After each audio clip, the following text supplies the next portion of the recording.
Durant tout le week-end, vous savez, nous allons vivre ce chantier hors norme grâce à celles et ceux qui sont présents avec nous et qui vont partager avec passion leur métier. Pour cela, on va procéder donc à l'ouverture officielle. J'ai à mes côtés ce matin le nouveau recteur de la cathédrale, Monseigneur Ribado Dumas. Merci d'être avec nous. À vos côtés, Philippe Villeneuve, vous êtes architecte en chef des monuments historiques, chargé de la cathédrale Notre-Dame de Paris. Juste à vos côtés, on a Jean-François Hébert, vous êtes le directeur général des patrimoines et de l'architecture.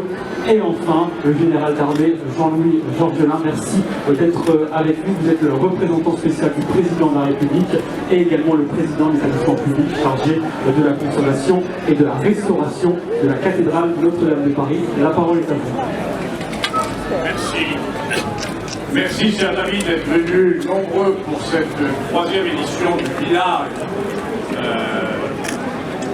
du patrimoine de Notre-Dame pour que nous présentions les réalisations que nous faisons chaque jour pour ouvrir cette cathédrale, la rendre au culte, n'est-ce pas, Monseigneur, en 2024, devant la ville de Paris qui nous accueille sur son parvis, car ici, nous sommes sur la ville de Paris, alors que dès que nous franchissons cette imposante façade de la cathédrale, la plus belle façade de cathédrale du monde entier, imposante et harmonieuse, dès que nous franchissons la porte, nous rentrons dans les pas et nous nous inclinons devant les autorités religieuses et culturelles.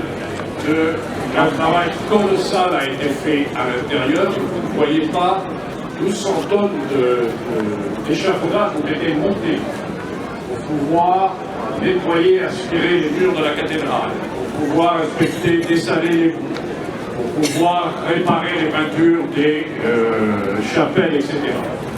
Vous verrez, lorsque vous pourrez franchir les portails de cette cathédrale, vous verrez, vous aurez un choc culturel extraordinaire parce que l'on retrouvera cette cathédrale comme jamais on ne l'a vue. Jamais on ne l'a vue. Et auparavant, il faut achever les travaux. Philippe Villeneuve l'expliquera évidemment mieux que moi, plus de science. Nous avons commencé cette semaine la montée de cet échafaudage qui devra nous amener jusqu'au sommet de la Flèche. Un échafaudage qui pèse 600 tonnes, qui va avoir 100 mètres de hauteur. 100 mètres de hauteur, 600 tonnes, c'est colossal. Et que nous avons installé au transept, après que, en bonne intelligence naturellement, contrairement à ce que j'ai pu dire ou entendre ici ou là, j'ai conduit une campagne de foot extraordinaire qui a permis de retrouver des pierres extraordinaires du Jubé qui avait été démolies au XVIIIe siècle